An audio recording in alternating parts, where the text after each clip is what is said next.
I'm Holly, and I'm 21 years old.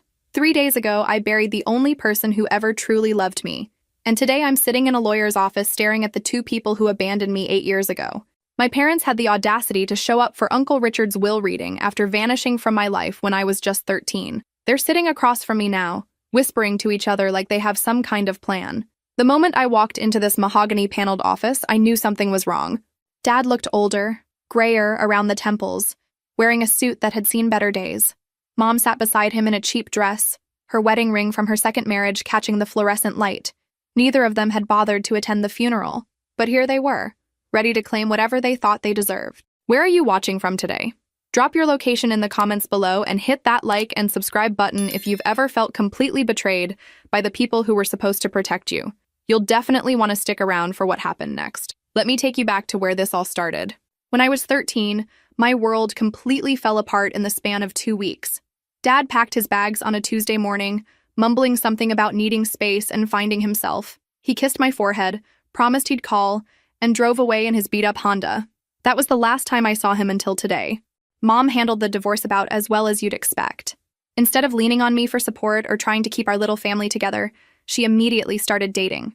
Tony appeared in our lives exactly 3 weeks after Dad left, like he'd been waiting in the wings. Suddenly, Mom was never home. She'd leave for work in the morning and come back late at night, if at all. I remember the first time she didn't come home for 2 straight days. I was 14, sitting at the kitchen table doing homework, when I realized I hadn't seen her since Monday. It was Wednesday night. The refrigerator was empty except for some moldy cheese and expired milk. I'd been living on peanut butter sandwiches and whatever I could scrounge from the pantry. That's when I knew I was completely on my own. At 14, I was washing my own clothes, cooking my own meals, and getting myself to school every day. Mom would breeze through occasionally, usually to grab fresh clothes or ask if I'd seen her phone charger. She looked right through me like I was furniture. The breaking point came when I was 15. Mom disappeared for 4 entire days without a word. I had no money for groceries, no way to reach her, and I was scared. That's when I swallowed my pride and walked the 12 blocks to Uncle Richard and Aunt Helena's house, carrying everything I owned in a backpack. Uncle Richard opened the door, took one look at my face, and immediately knew something was terribly wrong. "Where's your mother, sweetheart?" he asked, pulling me inside where Aunt Helena was waiting with worried eyes and open arms. But that conversation would change everything in ways I never could have imagined. Uncle Richard and Aunt Helena didn't just take me in that night, they went straight to Mom's workplace the next morning to find out what had happened. What they discovered made me realize just how little I meant to my own mother. Turns out, Mom had taken vacation days to go on a romantic getaway with Tony. She'd left me alone for 4 days without telling a single soul where she was going or when she'd be back. When Uncle Richard confronted her supervisor, the woman looked genuinely shocked that a 15-year-old had been left home alone. She never mentioned having a daughter, the supervisor said, according to Uncle Richard. That sentence hit me harder than anything that had happened during the divorce. When Mom finally returned 10 days later, tanned and relaxed from her Caribbean vacation, she found me sitting at Uncle Richard's kitchen table doing homework. She didn't apologize.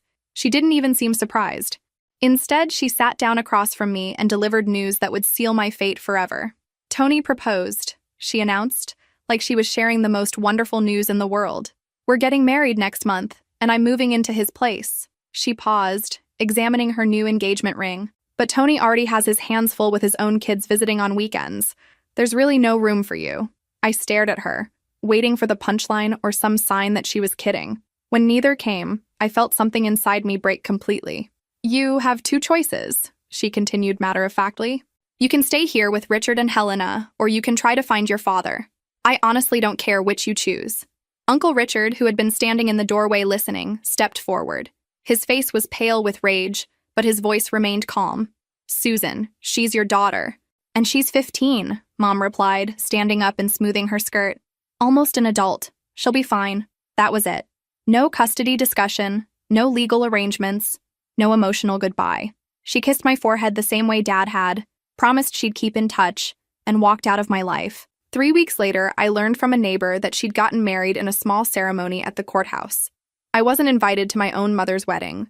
Uncle Richard tried reaching out to Dad, hoping to establish some kind of official guardianship arrangement. But Dad had apparently left the country for work and wasn't responding to any attempts at contact. So Uncle Richard and Aunt Helena did what came naturally to them.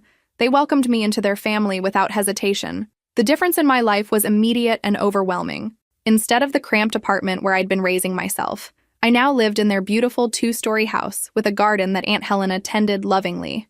Instead of eating peanut butter sandwiches for dinner, I sat down to home-cooked meals where adults actually asked about my day and listened to my answers. They enrolled me in Westfield Academy, a private school where the other kids carried designer backpacks and talked about family vacations to Europe.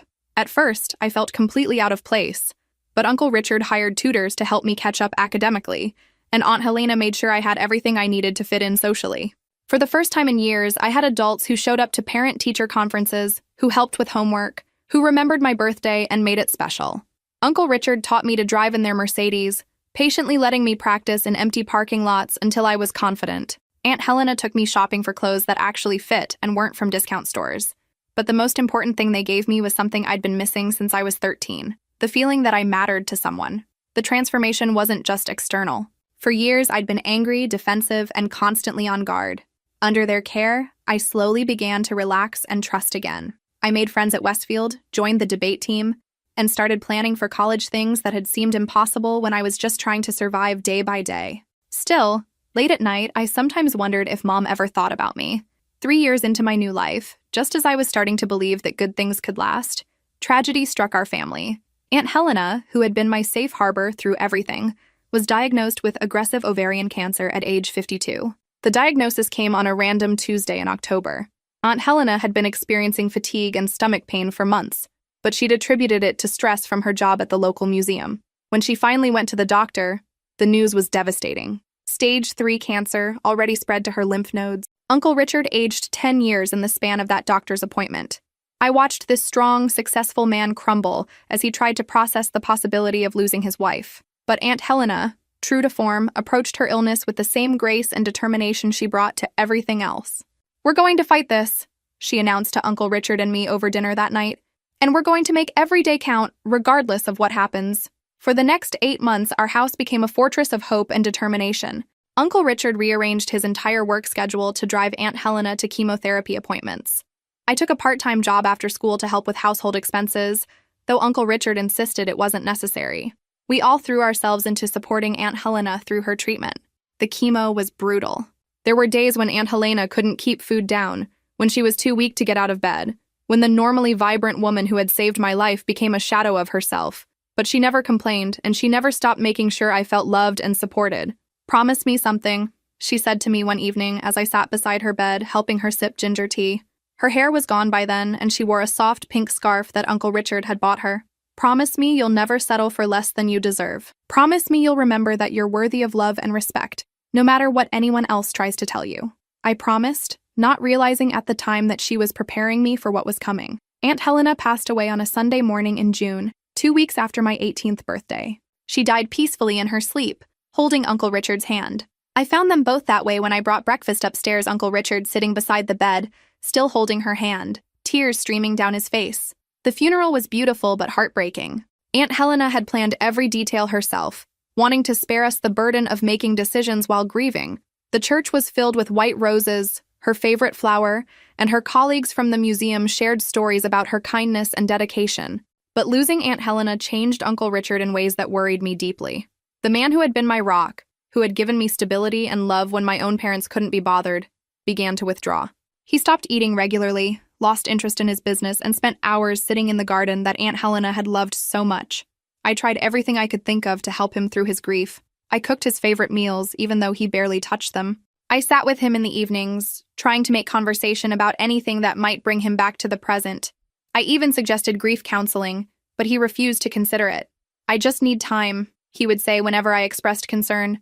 "I'll be fine, sweetheart. Don't worry about me." But I could see that he wasn't fine. Uncle Richard was slowly disappearing right in front of me, and I felt powerless to stop it. Have you ever experienced losing someone who was like a parent to you? Drop a comment below and let me know how you got through it. As my senior year at Westfield Academy progressed, I threw myself into my studies and college applications, partly as a distraction from my worry about Uncle Richard. I'd been accepted to several good universities, and Uncle Richard insisted on paying for my education despite his depression. "Helena would want you to have every opportunity," he said when I tried to argue about the expense. "This is what we planned for, what we saved for. Don't let her sacrifice be for nothing." So I prepared for college while watching the only father figure I'd ever known slowly fade away. I had no idea that I was about to lose him too. College was supposed to be my fresh start, but I spent most of my freshman year worried sick about Uncle Richard. Even though I was only an hour away at Boston University studying business administration, I came home every weekend to check on him. The house felt different without Aunt Helena's warm presence. Uncle Richard had let the garden grow wild, and dust gathered on surfaces that she used to keep spotless. He'd lost weight and often forgot to shave. His successful accounting firm was suffering because he could barely focus on work. I tried everything to bring him back to life. I organized photo albums of his happy memories with Aunt Helena. I cooked elaborate dinners, hoping food might spark some interest. I even convinced him to adopt a golden retriever puppy, thinking the responsibility might give him purpose. Nothing worked. "I'm just tired, Holly," he would say when I pressed him about seeing a doctor or therapist. "Some days it feels like too much effort just to breathe without her." My grades at BU started slipping because I was constantly distracted. My roommate, Sarah, finally sat me down and pointed out what I couldn't see myself. "You can't save him from grief," she said gently. "You can love him and support him, but you can't fix this for him." Sarah was right, but that didn't make it easier to watch. Uncle Richard had saved my life when I was 15, and I desperately wanted to return the favor. I felt guilty for being away at school while he was suffering alone. During spring break of my sophomore year, I made a decision that would define the next phase of my life. Instead of going to Florida with friends, I moved back home to take care of Uncle Richard full-time. I transferred to a local community college where I could continue my business courses while being present for him. Uncle Richard protested, of course. "Helena and I didn't sacrifice everything so you could throw away your education to babysit me," he argued.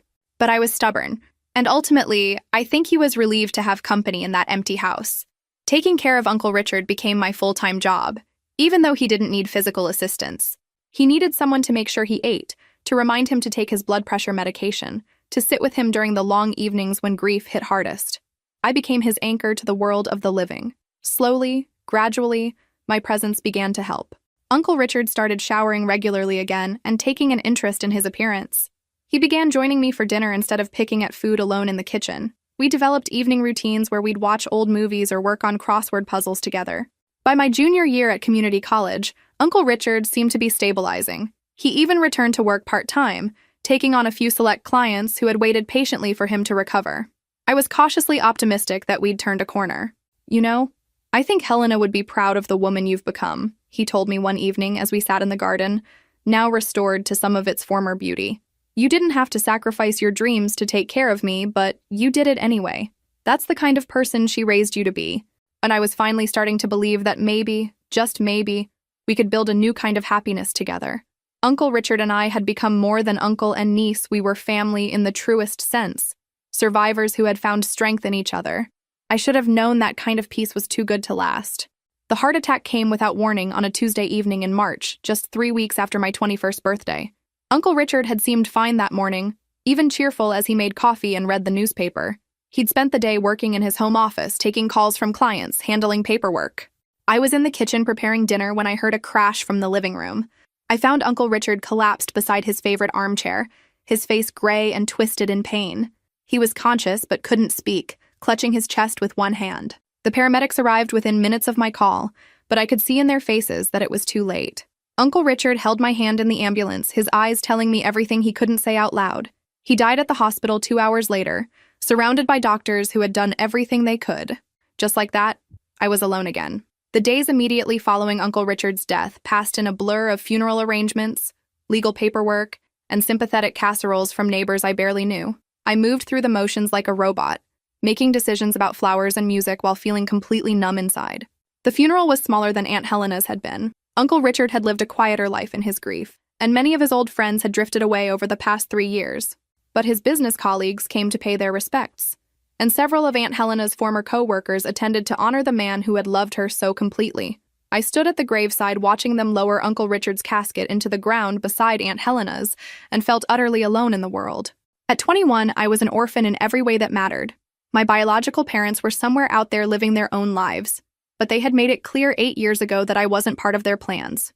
The most surreal part was receiving condolence cards from distant relatives I hadn't seen since childhood.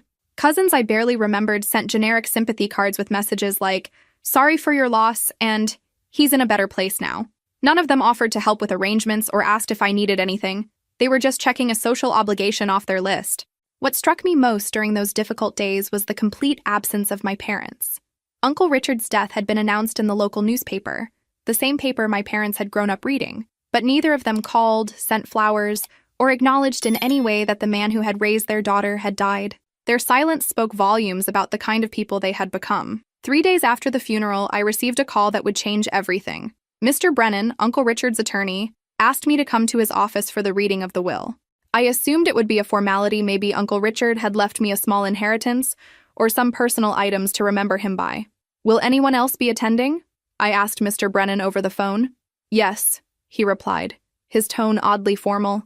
"Your father contacted my office yesterday. He'll be present for the reading." My heart nearly stopped. Dad was coming? After 8 years of complete silence, he was suddenly interested in Uncle Richard's affairs? Something about this felt wrong, but I couldn't put my finger on what exactly.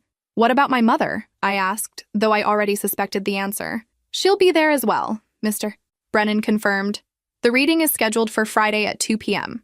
I spent the next 2 days in a state of anxiety unlike anything I'd experienced since those early days of abandonment. Why were they coming now? What did they think they were entitled to? And most importantly, how was I going to handle seeing them face to face after all these years? Part of me was curious about what they looked like now, whether they'd changed, if they'd ever regretted their choices. But a bigger part of me was terrified that seeing them would bring back all the pain and insecurity I'd worked so hard to overcome. Uncle Richard and Aunt Helena had rebuilt my self-worth from the ground up. They'd taught me that I was valuable, lovable, worthy of care and attention. But old wounds have a way of reopening when you least expect it, and I was afraid that my parents' presence would undo years of healing. I considered not going to the reading at all. Legally, I didn't have to be there. Mr. Brennan could contact me afterward with any relevant information, but something inside me, maybe curiosity, maybe a need for closure, insisted that I face whatever was coming.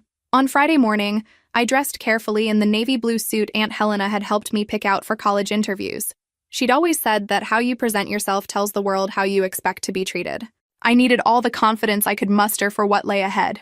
As I drove to Mr. Brennan's office, my hands shaking slightly on the steering wheel, I had no idea that I was about to witness the true character of the people who had given me life, but never really been my parents.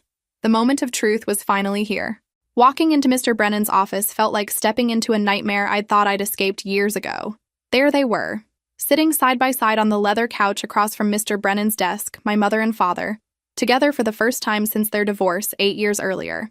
Dad looked older, grayer, with deep lines around his eyes that hadn't been there when he left. He wore a suit that had seen better days, and his shoes needed polishing. Mom sat rigidly beside him, wearing what was obviously her best dress but still managing to look somehow cheap. Her wedding ring from Tony caught the light, and I noticed she'd gained weight over the years. Neither of them stood when I entered. Neither of them hugged me or offered condolences for my loss. They barely looked at me at all, instead focusing their attention on Mr. Brennan as if I weren't even in the room. "Now that everyone's here," Mr. Brennan began, adjusting his glasses and opening a thick folder, "we can proceed with the reading of Richard Montgomery's last will and testament." I took a seat in the chair opposite my parents, my heart pounding so loudly I was sure everyone could hear it. The last time I'd been in the same room with both of them was probably my 14th birthday, right before Dad left. Now here we were, reunited by death and apparently money. Mr. Brennan cleared his throat and began reading the formal language of the will. Uncle Richard had been thorough and specific, leaving detailed instructions for his funeral arrangements, charitable donations, and the distribution of his personal effects. But the bulk of the document dealt with his substantial estate. "To my beloved niece, Holly Montgomery, who brought light back into my life during my darkest hours, I leave the entirety of my estate," Mr. Brennan read. "This includes all properties, investments, business assets, and personal belongings. Holly has been the daughter Helena and I never had, and she deserves every opportunity to build the life she chooses." The silence that followed was deafening. I sat there in shock, trying to process what I'd just heard. Uncle Richard had left me everything. His house, his successful accounting firm, his investment portfolio. I'd expected maybe a small inheritance or some keepsakes, not his entire life's work. Dad was the first to break the silence. And when he did, he revealed exactly why he'd bothered to show up after 8 years of absence. "That's impossible," he said, his voice rising. "I'm his blood relative. I'm his brother. There must be some mistake." Mr. Brennan calmly removed his glasses and fixed Dad with a steady stare. "There's no mistake, Mr. Montgomery. The will is quite clear and legally binding. Richard was very specific about his intentions." "But she's just a child," Mom interjected, speaking as if I weren't sitting right there. "She can't possibly manage that kind of responsibility. We're her parents, we should oversee her inheritance until she's mature enough to handle it properly. I found my voice for the first time since entering the office. I'm 21 years old, I said quietly. I'm not a child. Mom looked at me then, really looked at me, for the first time in 8 years. I saw her take in my appearance, the expensive suit, the confident posture, the education and polish that Uncle Richard and Aunt Helena had given me. For just a moment, I thought I saw something that might have been regret flicker across her face, but it was quickly replaced by calculation. Holly, sweetheart, she said, her tone suddenly saccharine, you have to understand that this is a lot of money and responsibility. Your father and I only want what's best for you. We could help you manage everything. Make sure you don't make any costly mistakes. The audacity was breathtaking. After abandoning me completely, after refusing to even attend Uncle Richard's funeral, they had the nerve to suggest that they should control my inheritance. But what happened next would show me exactly what kind of people my parents had become. Dad stood up abruptly, his face flushed with anger and desperation. This is ridiculous, he announced to the room. I'm going to contest this will. Richard wasn't thinking clearly after Helena died. Everyone knows he was depressed. He was obviously manipulated into this decision. His words hung in the air like an accusation, and I felt something cold settle in my chest. He was actually suggesting that I had somehow tricked Uncle Richard into leaving me his estate. The man who had fed me, housed me, educated me, and loved me unconditionally was being portrayed as a victim of my manipulation. Furthermore, Dad continued, warming to his theme, as Richard's only living brother, I have legal standing to challenge this will. Holly's not even a Montgomery by blood, she's Richard's niece through marriage, not a direct descendant. Mr. Brennan's expression grew stern.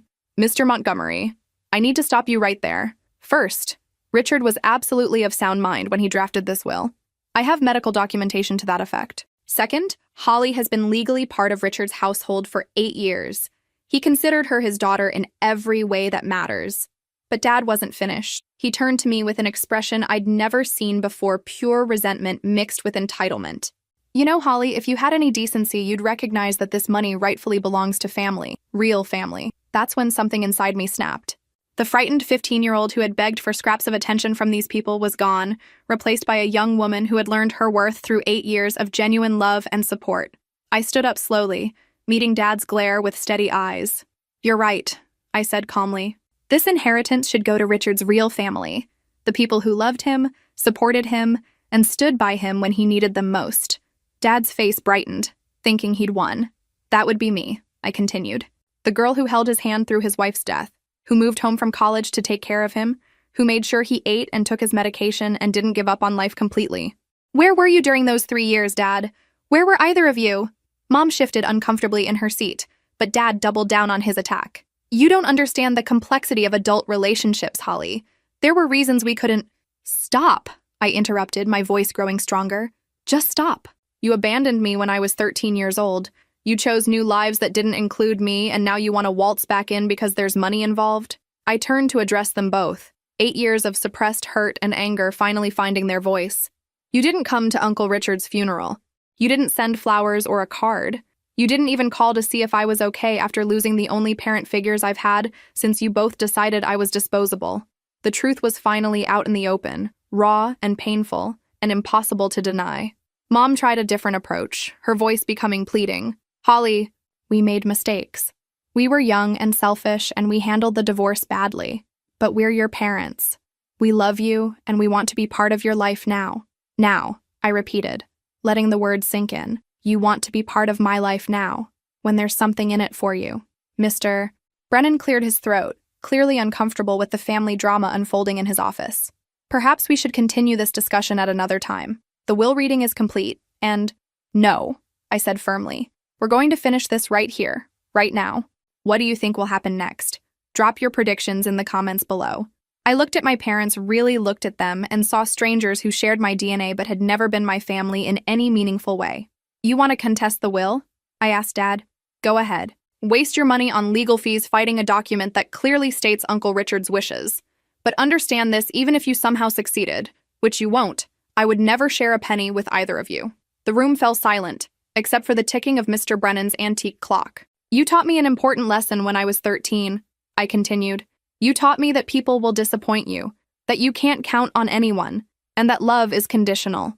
Uncle Richard and Aunt Helena spent 8 years teaching me the opposite. They showed me what real family looks like, and it has nothing to do with shared blood. I picked up my purse and headed for the door, but turned back one final time. "Don't contact me again," I said.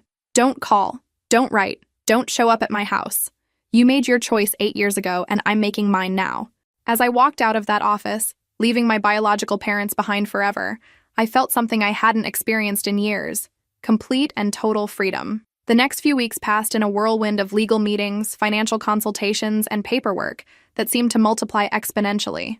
Uncle Richard's estate was far more substantial than I'd realized, not just the beautiful house I'd called home for 8 years, but also a thriving accounting firm, multiple investment properties, and a stock portfolio that made my head spin. Mr. Brennan had been Uncle Richard's attorney for over 20 years, and he guided me through the process with patience and professionalism. "Your uncle was very shrewd with his investments," he explained during one of our meetings. "He and Helena lived modestly compared to their actual wealth. They were always planning for your future." That revelation hit me harder than the money itself. Even during those dark years after Aunt Helena's death, when Uncle Richard could barely function day to day, he had been thinking about my security and future. The weight of that responsibility felt enormous. True to his word, Dad filed a legal challenge to the will within a week of the reading. Mr. Brennan had expected this and assured me that the case had no merit, but the stress of ongoing litigation was exhausting. Every few days brought new court documents, depositions, or meetings with lawyers. The most difficult part was seeing how desperate my parents had become. Through the legal discovery process, I learned that Dad had accumulated significant debt over the past 8 years and had been jumping from job to job. Mom's marriage to Tony had ended badly, leaving her with credit card debt and few prospects. They weren't just greedy. They were drowning financially and saw my inheritance as their life preserver. "They're claiming emotional distress," Mr. Brennan informed me during one particularly frustrating meeting. "They're saying that Richard's decision to cut them out of the will caused psychological harm and damaged their relationship with you." I almost laughed at the absurdity. "What relationship?" I asked. "They didn't have a relationship with me before the will reading. They chose to abandon that relationship when I was 13. But the legal proceedings dragged on for months, casting a shadow over what should have been a time of new beginnings. I couldn't fully move forward with my life while this lawsuit hung over my head. I couldn't sell Uncle Richard's house, couldn't make major changes to the business, couldn't even plan my future without wondering if it might all be taken away. The stress began affecting my health. I lost weight, had trouble sleeping, and found myself constantly on edge. The confident young woman who had faced down her parents in Mr. Brennan's office was slowly being worn down by the grinding machinery of the legal system. My saving grace was Dr. Sarah Chen, a therapist Mr. Brennan recommended who specialized in family trauma. "You're not just dealing with a legal challenge," she explained during our first session. "You're processing years of abandonment and the fresh grief of losing your uncle. That's a lot for anyone to handle." Dr. Chen helped me understand that my parents' lawsuit wasn't really about money. It was about control and their inability to accept responsibility for their choices. "People who abandon their children often create narratives that justify their behavior," she said. "Admitting that you succeeded without them, that you're better off without them, threatens that narrative." Slowly, with Dr. Chen's help, I began to reclaim my sense of agency. Instead of feeling like a victim of my parents' greed, I started seeing their lawsuit as confirmation that I'd made the right choice in cutting them out of my life. The breakthrough came during a deposition where Dad's lawyer tried to paint me as a manipulative gold digger who had isolated Uncle Richard from his family. Under oath, I calmly recounted the 8 years I'd lived with Uncle Richard and Aunt Helena, the family dinners, the college applications they'd helped me with, the way they'd supported me through every milestone. "Where was my father during my high school graduation?" I asked the lawyer. "Where was he when I got accepted to Boston University? Where was he when Aunt Helena was dying of cancer?" The lawyer had no answers because there were no answers. Dad had chosen to be absent for every important moment of my life. By the time the deposition was over, even Dad's lawyer looked uncomfortable. You can't fabricate 8 years of abandonment, and you can't argue that loving, involved parents should have priority over the people who actually raised a child. 2 weeks later, Mr. Brennan called with the news I'd been waiting for. Dad had dropped the lawsuit, but the victory felt hollow because I realized that no legal ruling could undo the fundamental truth of my situation. With the lawsuit finally behind me, I could focus on building the life Uncle Richard and Aunt Helena had dreamed for me. But first, I had to figure out what that life should look like. At 21, I was suddenly wealthy beyond my wildest imagination, but I'd never had the luxury of dreaming big. The first major decision was what to do with Uncle Richard's accounting firm. He'd built it from nothing into a successful practice with 12 employees and over 200 clients. Several of his key staff members approached me about buying the business, and while the offers were generous, I surprised myself by deciding to keep it. "I want to learn the business," I told Margaret, Uncle Richard's longtime office manager. Not just the financial side, but how he built something that meant so much to people. Margaret, a 60-something woman who had worked with Uncle Richard for 15 years, became my mentor. She taught me about client relationships, business operations, and the careful attention to detail that had made Uncle Richard's firm so successful. "Your uncle had a gift for making people feel heard," Margaret explained as we reviewed client files together. "These aren't just numbers on a page, they're real people's livelihoods, their children's college funds, their retirement dreams." I threw myself into learning every aspect of the business with the same intensity I'd once applied to taking care of Uncle Richard. I completed my business degree through night classes while working at the firm during the day. I studied for my accounting certification and passed on the first try. But the most meaningful part of running Uncle Richard's business was connecting with his clients.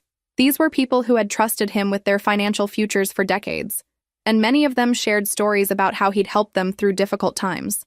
"When my husband died," one elderly client told me, "Richard spent 3 hours on a Saturday walking me through my finances and helping me understand what I needed to do. He never charged me for that time. He said that's what family does." Stories like these helped me understand the legacy Uncle Richard had left me, not just money, but a responsibility to carry forward his values of service and compassion. As the business stabilized under my leadership, I began making plans for my personal life. The house where I'd lived with Uncle Richard and Aunt Helena held too many memories, both wonderful and painful. I decided to sell it and buy a smaller place closer to downtown, somewhere I could build my own memories. The day I moved out of that house was one of the hardest of my life. Every room held echoes of the family I'd found and lost. Aunt Helena's garden, which I'd tried to maintain after her death, bloomed with roses she'd planted years earlier. Uncle Richard's study still smelled faintly of the pipe tobacco he'd enjoyed on rare occasions. But as I packed their belongings, carefully preserving photo albums, Aunt Helena's jewelry, Uncle Richard's books, I realized I wasn't really leaving them behind. The lessons they'd taught me, the love they'd shown me, the confidence they'd instilled in me, all of that would go with me wherever I went. My new house was a modest 2-bedroom cottage in a quiet neighborhood near the university. It had good light, hardwood floors, and a small garden where I could plant my own roses. For the first time in my life, I was creating a space that was entirely mine. The independence was exhilarating and terrifying in equal measure. I'd gone from being abandoned at 13 to being cared for by Uncle Richard and Aunt Helena, and now I was truly on my own. But it was a different kind of alone than I'd experienced as a teenager. This was chosen solitude, backed by financial security and emotional strength. I began dating occasionally, though I was cautious about relationships. Dr. Chen had helped me recognize that my childhood experiences had left me with trust issues, and I was determined not to let those issues control my romantic life. "You have the right to be selective," she reminded me during one of our sessions.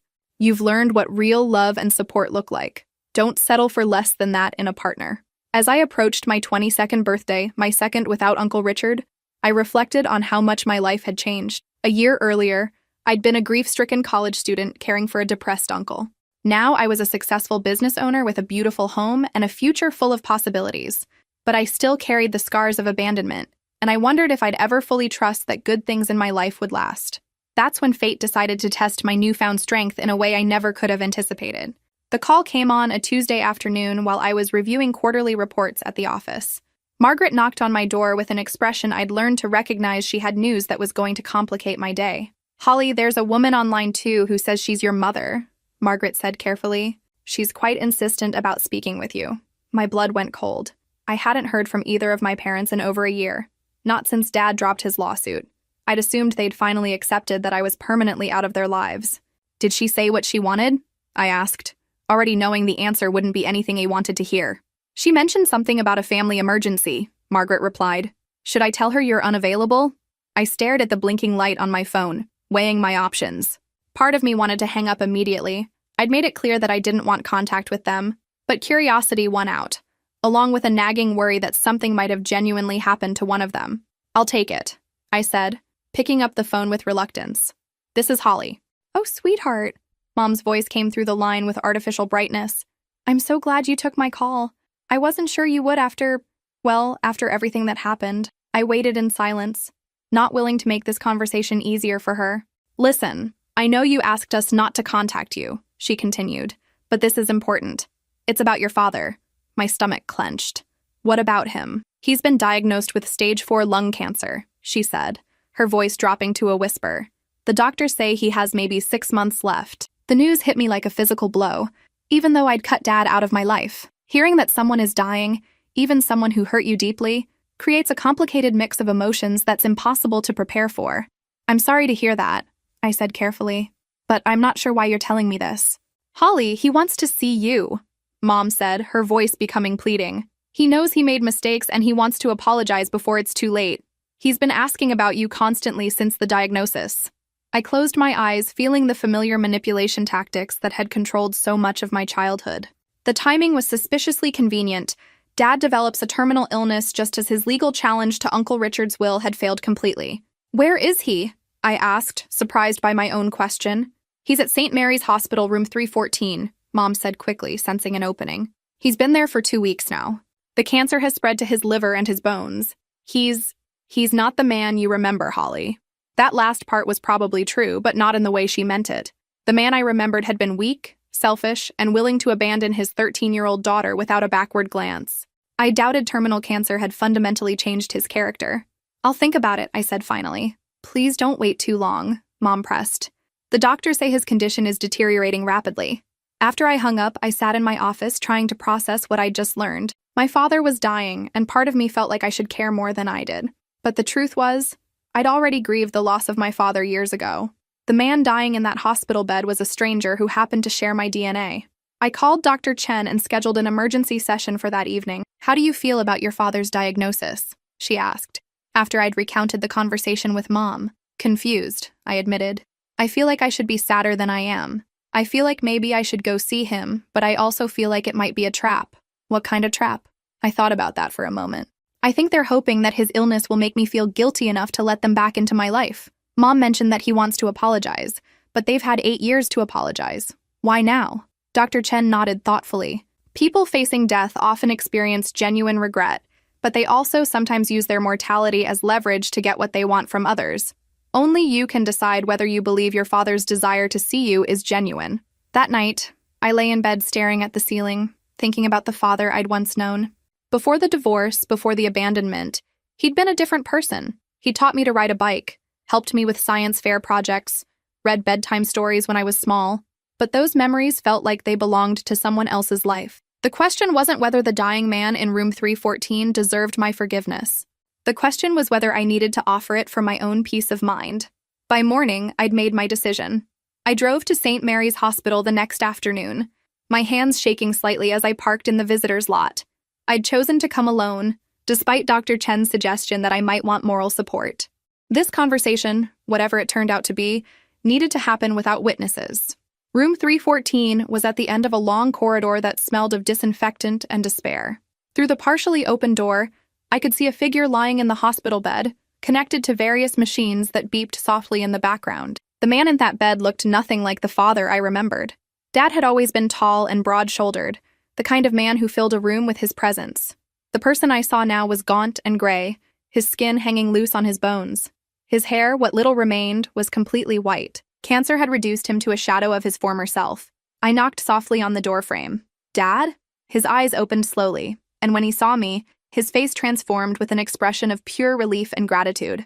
Holly, he whispered, his voice rough and barely audible. You came. I stepped into the room but remained near the door, keeping my emotional distance even as I closed the physical gap between us. Mom said you wanted to see me. Sit down, please, he said, gesturing weakly toward the chair beside his bed. I have so much I need to say to you. I remained standing. I'm listening. Dad struggled to sit up straighter, wincing with pain from the effort. I know I have no right to ask for your forgiveness, he began, but I need you to know how sorry I am for what I did to you, for what we both did. The apology I'd waited 8 years to hear was finally coming, but it felt hollow now. Too little. Too late.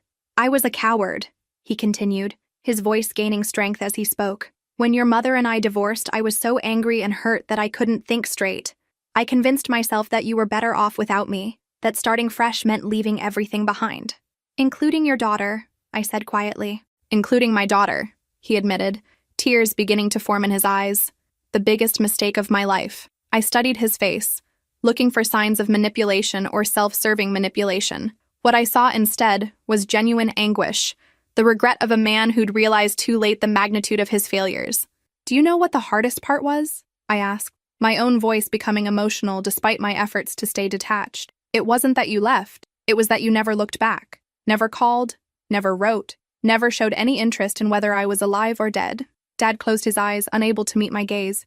I told myself you were angry and didn't want to hear from me. I told myself that Uncle Richard and Aunt Helena could give you things I couldn't. I made 1,000 excuses because facing the truth was too painful. What truth? That I abandoned my daughter because I was too weak to handle my own problems, he said, opening his eyes to look directly at me. That I chose the easy path instead of fighting for you. The admission hung between us like a bridge I wasn't sure I wanted to cross. Your mother feels the same way, he continued. She's been waiting in the family room every day since I called you, hoping you'd agree to see her too. That revelation surprised me. Mom was here? She'd been coming to the hospital daily, waiting for a chance to see me? She's as broken as I am about what we did, Dad said. We both know we lost the most important thing in our lives, and we know it's our own fault. I felt my carefully constructed emotional walls beginning to crack. For 8 years, I'd carried the anger and hurt of their abandonment. I'd built my entire identity around being strong enough to survive without them. But seeing my father dying, hearing him take full responsibility for his choices, was undermining my narrative about who the villains were in my story. I don't know how to forgive you, I said honestly.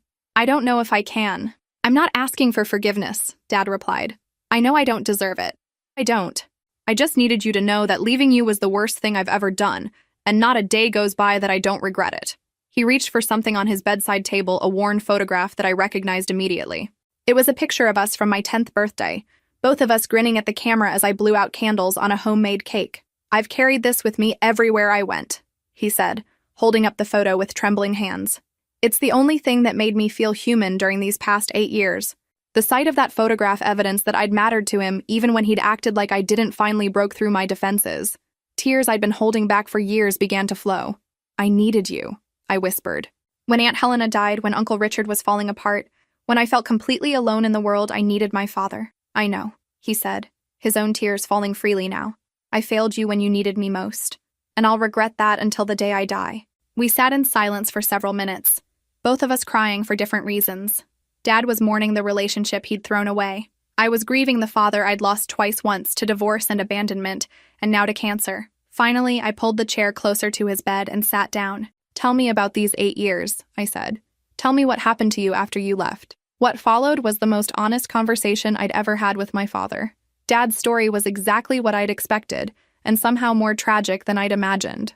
After leaving our family, he'd moved to Phoenix, chasing a job opportunity that turned out to be far less promising than advertised. He'd bounced from one city to another, one relationship to another, one job to another, never staying anywhere long enough to build a real life. I was running from my guilt, he explained, his voice weak but steady. Every time I started to settle somewhere, I'd remember what I'd done, and I'd convince myself I needed a fresh start somewhere else. The pattern had continued for years. He'd had a brief marriage in Denver that ended when his wife realized he was emotionally unavailable. He'd started a business in Seattle that failed because he couldn't focus on anything long enough to make it succeed. He'd developed a drinking problem that cost him several jobs and most of his savings. I kept telling myself I'd get my life together and then come find you, he said. But the more time passed, the more impossible it seemed. How do you explain to your daughter that you've been gone for 3 years, for 5 years, for 8 years? Mom's story, which she shared when I finally agreed to see her in the family waiting room, was similarly heartbreaking. Her marriage to Tony had lasted 2 years before he left her for someone younger. She'd struggled financially ever since, working a series of dead-end jobs and accumulating debt. I thought about you every single day, she said, clutching a tissue in her hands. I'd see girls your age at the store or the movies, and I'd wonder what you looked like, whether you were happy, if you hated me. I did hate you, I said honestly, for a long time. She nodded, accepting the truth of my words. I deserved that. I failed as a mother in every way that matters. What struck me most about both of their stories was how their decision to abandon me had poisoned the rest of their lives. They hadn't moved on to better, happier existences without me. Instead, they'd spent 8 years running from the consequences of their choices, never finding peace or genuine happiness. We know we can't undo what we did, Mom said, and we know you've built a wonderful life without us. Richard and Helena gave you everything we should have given you. They did, I agreed. They saved me. We're grateful for that, Dad said when I returned to his room. We're grateful that you had people who loved you the way you deserved to be loved. Over the next 3 weeks, I visited Dad almost daily, not because I'd forgiven him completely, but because I was finally getting to know the real person behind the father who had failed me. Facing death had stripped away his defenses and pretenses, revealing someone who was deeply flawed but genuinely remorseful. We talked about my childhood, about the good memories from before the divorce. We talked about Uncle Richard and Aunt Helena, and he listened with genuine interest as I described the life they'd given me. We even talked about my business and my plans for the future. "You became everything I hoped you'd become," he said during one of our last conversations. "You're strong, successful, independent, everything a father wants his daughter to be." "No thanks to you," I replied, but without the venom that statement would have carried weeks earlier. "No," he agreed. "Thanks to Richard and Helena, and thanks to your own strength." Dad died on a Tuesday morning in early spring, with Mom and me holding his hand. His last words were, "I love you, Holly. I always did." I helped Mom plan a simple funeral service. Dad had outlived most of his friends, and he'd burned bridges with many family members over the years. The mourners were mostly hospital staff who had grown fond of him during his final weeks. As we stood graveside watching Dad's casket being lowered into the ground, Mom turned to me with red-rimmed eyes. "I know you probably don't want a relationship with me," she said. "I know I don't deserve one, but I want you to know that I'm proud of the woman you've become, and I'm sorry I wasn't there to see you grow up." I looked at this woman who had given birth to me but had never really been my mother, and I felt something I hadn't expected. Compassion. "I'm not ready for a relationship," I said honestly, "but maybe we could start with occasional coffee." The smile that spread across her face was worth the small risk I was taking. 6 months later, as I sat in my office reviewing the quarterly reports that showed Uncle Richard's firm continuing to thrive under my leadership, I reflected on the unexpected turns my life had taken. My parents were flawed people who had made terrible choices, but they weren't the monsters I'd built them up to be in my mind. Forgiveness, I'd learned, wasn't about absolving them of their failures. It was about freeing myself from the burden of carrying their mistakes. Uncle Richard and Aunt Helena had given me the foundation of love and security I needed to become strong enough to forgive. They'd taught me that I was worthy of love, valuable enough to fight for, deserving of respect and care. With that foundation secure, I could afford to be generous with the parents who had failed me, because their opinion of me no longer defined my worth. I was Holly Montgomery, successful business owner, survivor, and finally a woman at peace with her past and excited about her future. And if you've made it this far in my story, if you've felt the pain of family betrayal or the joy of finding your chosen family, make sure to like and subscribe. Sometimes the most broken beginnings lead to the strongest endings. That's the truth Uncle Richard and Aunt Helena taught me, and it's a lesson worth sharing.